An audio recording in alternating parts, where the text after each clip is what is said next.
Hello and welcome to Finextra. I'm Josie Waite and I'm joined by John Chaplin from the Global Payments Innovation Jury, and we're talking about payments innovation.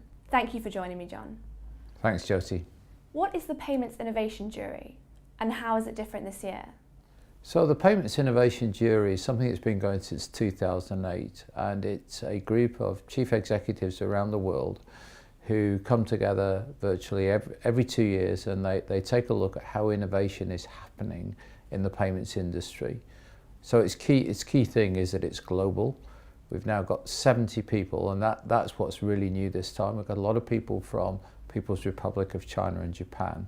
So 70 CEOs from 37 different countries pooling their views on how they think the payments industry is changing. What was the big standout finding in this year's report? Well, we're into a world of continuous innovation in payments now. We've got lots and lots of startups around the world, new market entrants trying to get into the business and take a share of the lucrative market. We've also got established players being very logical and wanting to up their game and defend their territory. So innovation is the name of the game. The standout finding this time was that particularly for those new market entrants, they can get funding at the early stage of their businesses, but then they find it very difficult to get funding in that middle or growth stage, partly because they're finding it very tough to scale and they're finding it difficult therefore to get to profitability. And commercial investors and venture capital companies and private equity are quite reluctant to back companies in that stage when it's unclear when finally we will hit profitability. Therefore, you tend to get this valley of death where you can get funding at the beginning, you can get funding later from private equity, which is quite possible if you are successful, but in the middle it's very, very difficult.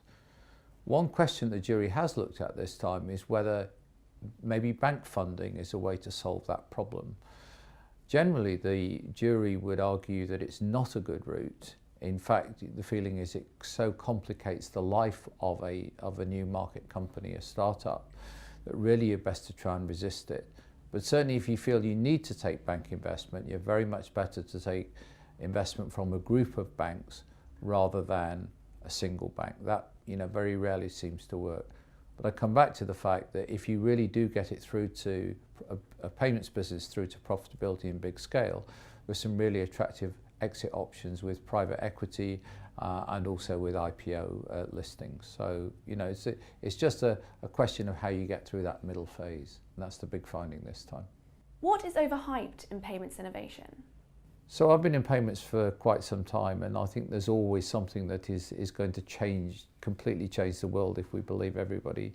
In 2013, the jury felt that mobile wallets and global NFC at every single payment terminal in the world was just not going to happen. I think they're being proved correct on that. Last time, 2015, we were in the height of the Apple Pay hype, and Apple Pay was going to change the face of the world, and I think we all know that Apple Pay has been interesting but not massively successful. This time around, the jury has decided that distributed ledger technology, or blockchain, is the most overhyped thing. Now, hype doesn't mean to say it's not good. In fact, the jury are very positive about some of the things that can be done with blockchain. But frankly, what is being claimed for it as the potential is way over the top. And that actually matters because too much potentially the industry's effort and investment is going to back things that realistically aren't going to deliver benefits for many, many years. That's great, John. Thank you very much. Thanks, Josie. And thank you for watching.